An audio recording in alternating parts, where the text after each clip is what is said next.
What's up, guys? Welcome back to my channel. So I'm here today to talk about part 2 of The Real Housewives of New Jersey, Season 12 Reunion. And so we pick up right where we left off, which is with Joe Gorga allegedly quitting the show and storming off set.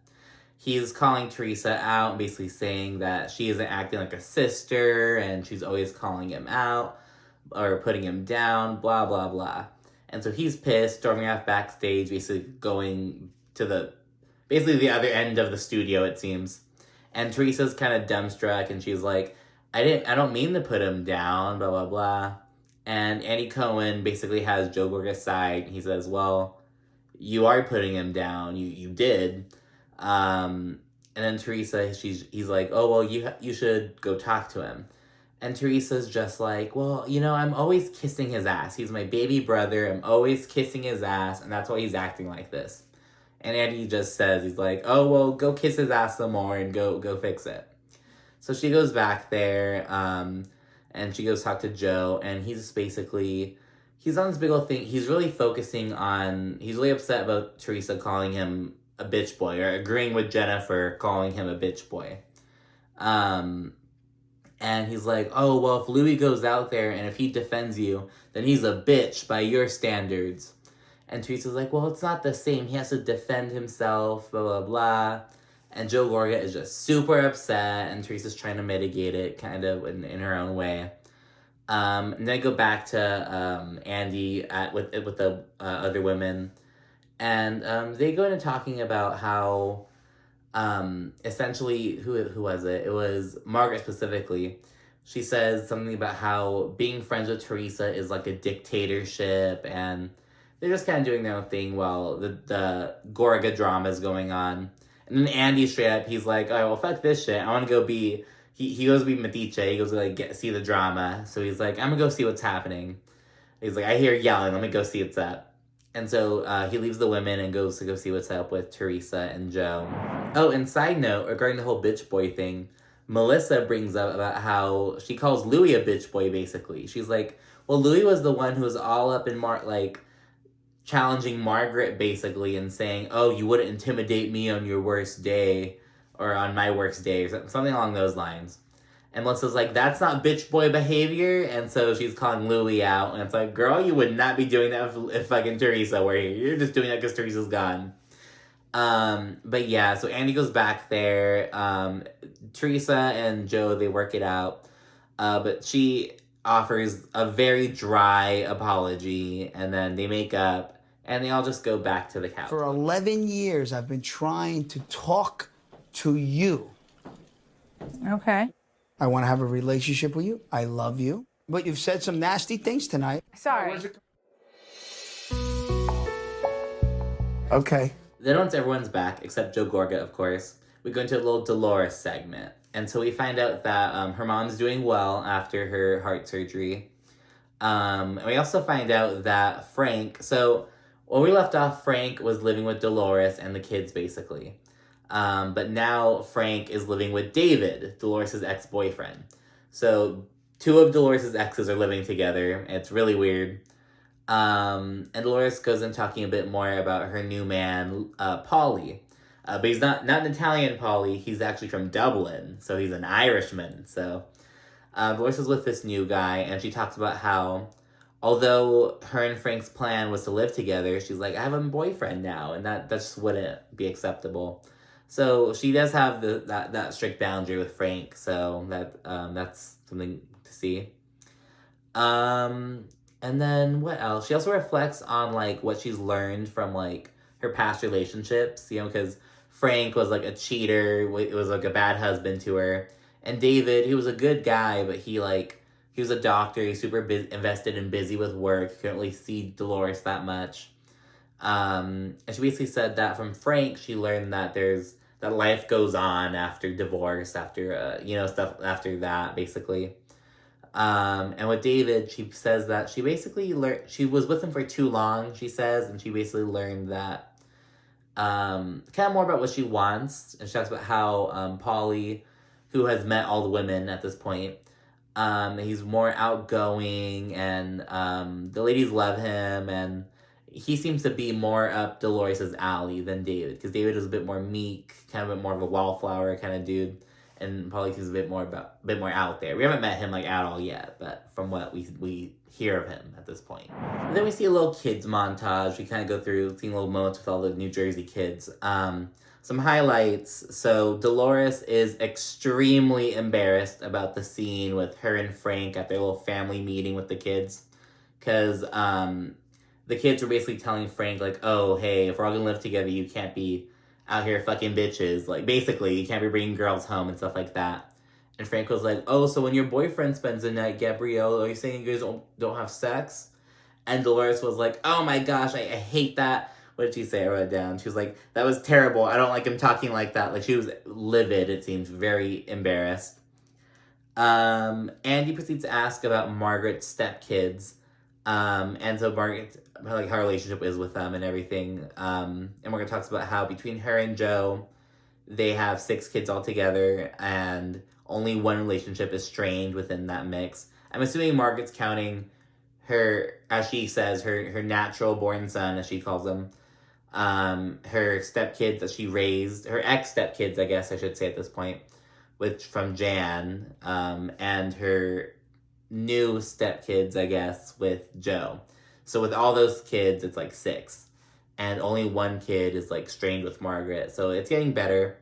But while we're talking about that, Jennifer kind of jumps in and she's like, oh, well, but I guess kids are resilient, right? She brings up Margaret's, because back when the affair thing came up about Bill cheating on Jennifer, Jennifer's whole thing was like, oh my gosh, my kids, what are my kids gonna think about when they have to learn about this? And Margaret responded, oh, kids are resilient.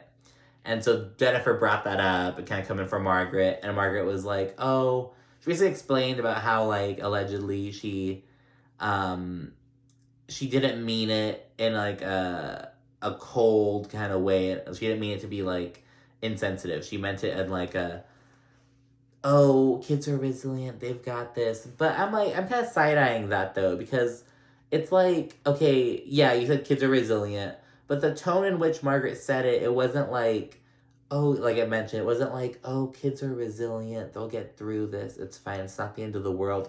It wasn't like that. It was like, kids are resilient, they have therapy, it's fine.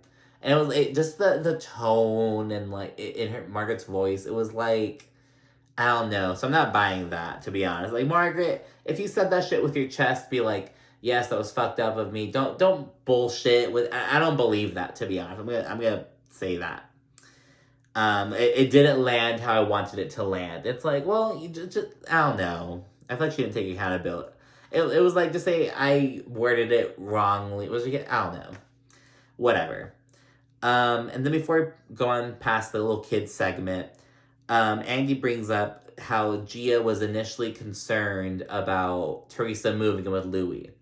And on camera, Teresa was like, oh, is it because of the stuff you were hearing and stuff? And Gia confirmed. So it's basically because of all the blogs and the stuff about Louis being, like, physically aggressive with his exes and stuff like that.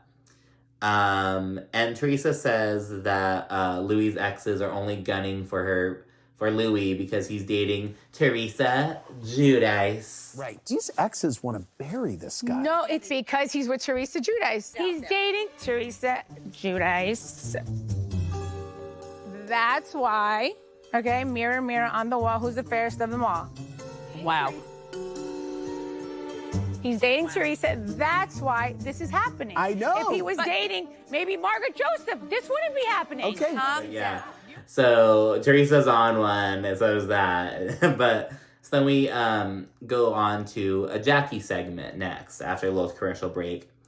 She proceeds to open up about how she talks about her eating disorder this season, and she gives an update about how she's pretty far along in her recovery, though she's still struggling with little things, but she's really changing her relationship with food, and it's so good for Jackie.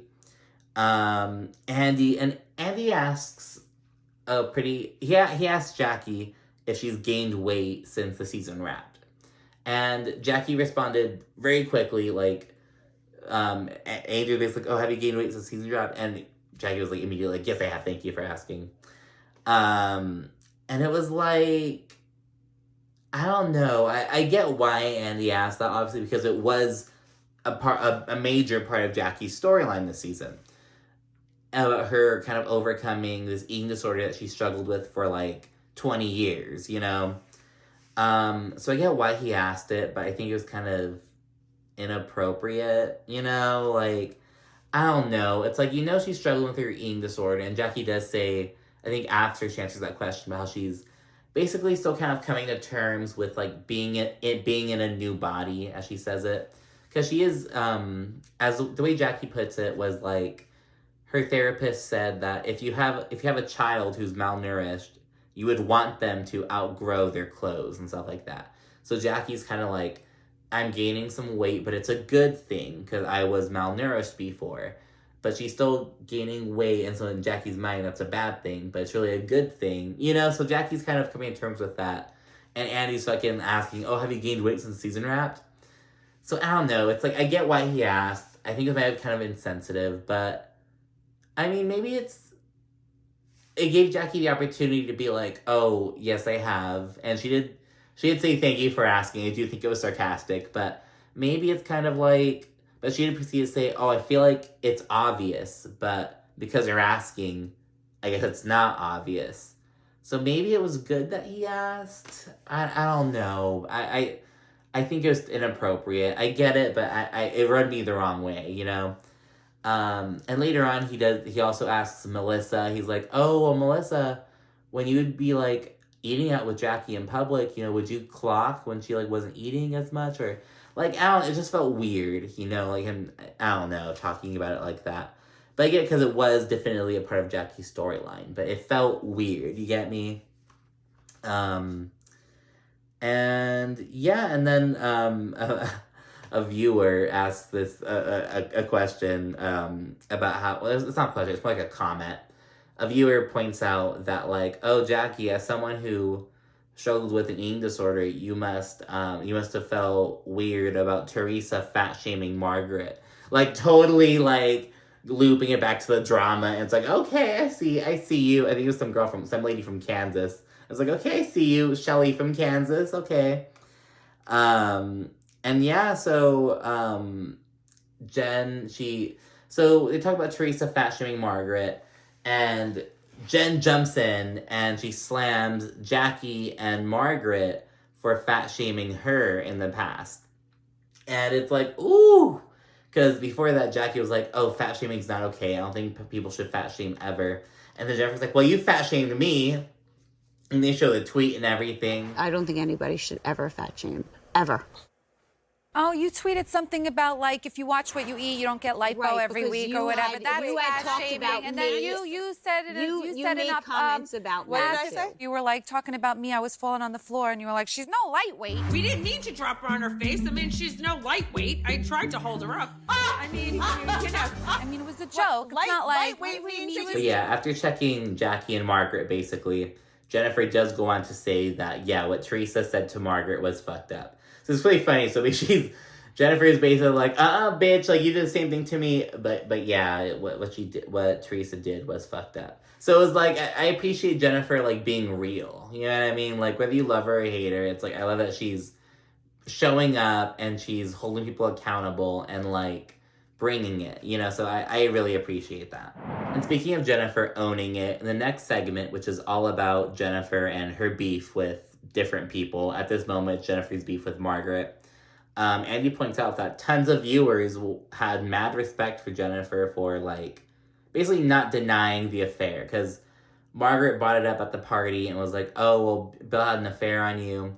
And Jennifer wasn't like, you're lying, blah, blah, blah. She was just like, bam, like, yeah, it happened. And it wasn't with, because Margaret was like, oh, it's with an office manager.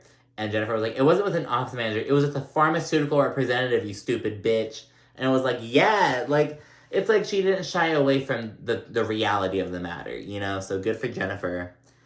She owned that shit. And Jennifer talks about how, like, yeah, I mean, I owned it. And she talks about how Bill wasn't mad about it at all. He wasn't mad that it got brought up. He's just embarrassed about it, basically. but he basically felt as though no words could justify his actions. So that was his, like, approach to it. But he wasn't mad or anything, and in the season, we actually saw moments of Bill interacting with Margaret and stuff like that. So he doesn't hold ill will towards Margaret. He's not, like...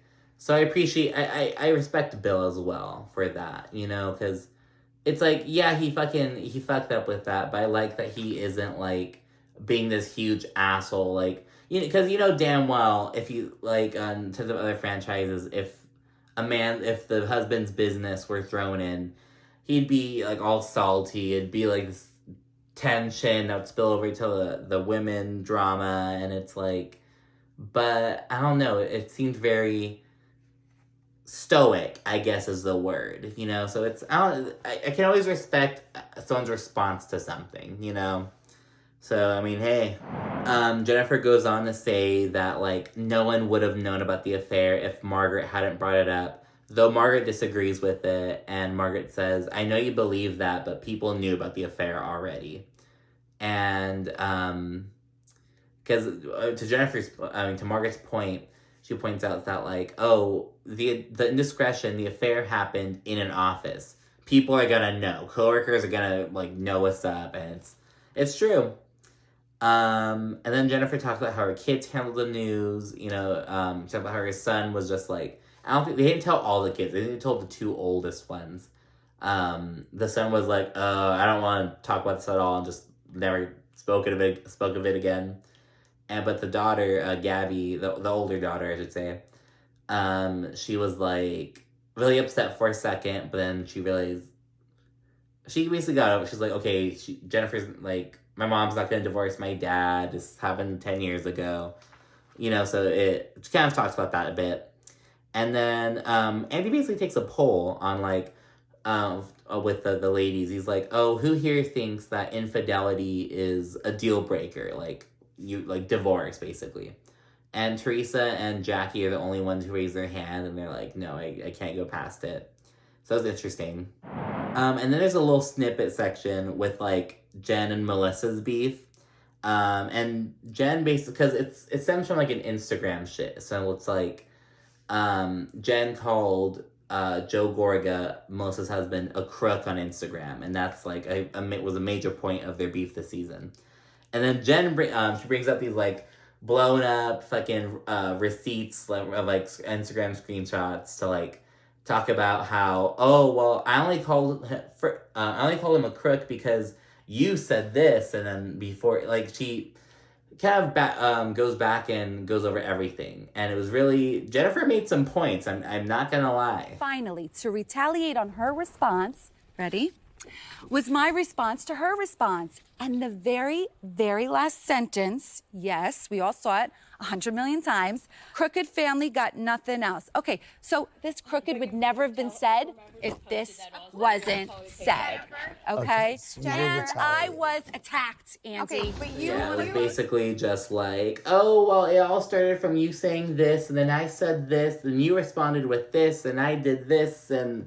It was, but she spoke facts, and Melissa didn't really say anything of value against it. So it was, Jennifer proved her point. I have to give that to her. And then we go back to Jennifer's beef with Margaret, and we kind of get to a major issue that Margaret has with Jennifer, which is that Margaret feels that Jennifer blames women for men's actions, essentially.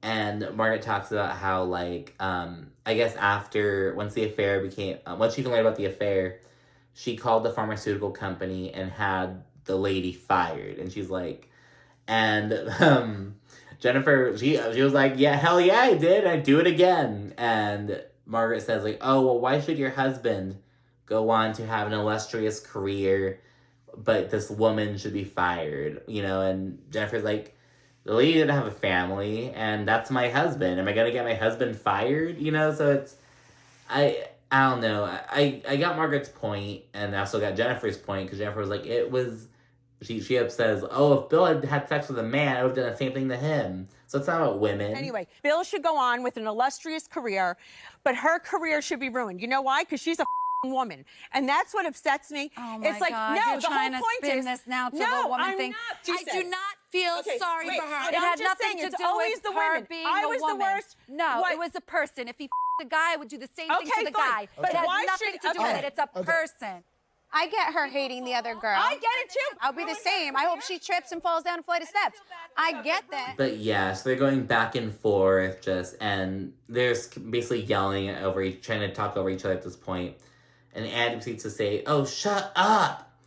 And then that's it for this episode. Jennifer did a lot in the second half of the reunion. I mean, of this episode. But yeah, it was a pretty decent part two, I'd say. Because these are 3-parters, it's like the beginning and ending are popping, but the middle's kind of questionable, but they did okay. We haven't seen the other husbands yet. They're saving up for part 3. We haven't seen Tracy yet, so we're saving her for part 3 as well. So it's, yeah, the producers did not like Tracy, and she did a lot. She fucking hosted an event and everything. She was really involved in some of the drama. I'm surprised she hasn't come out yet, but yeah, they did not like Tracy. But at any rate, thanks for watching. Be sure to like, comment, and subscribe, and I'll see you guys again soon. All right, thanks. Bye.